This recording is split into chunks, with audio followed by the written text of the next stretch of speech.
when do you think you'll be able to achieve the aspiration of SpaceX of actually moving people to a place like Mars?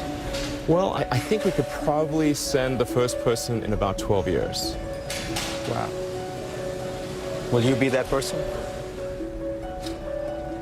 Only if I'm confident that SpaceX will be fine if I die. That's, you know, if I was confident that the mission would continue if I wasn't around, then I would do it. Off of the Falcon 9 rocket, the science for today and for deep space exploration tomorrow.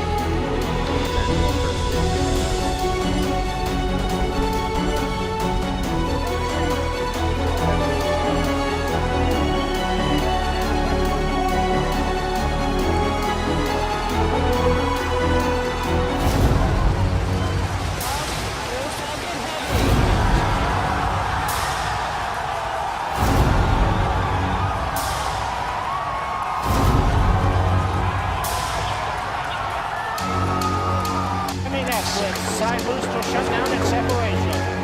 Side shutdown. Side booster.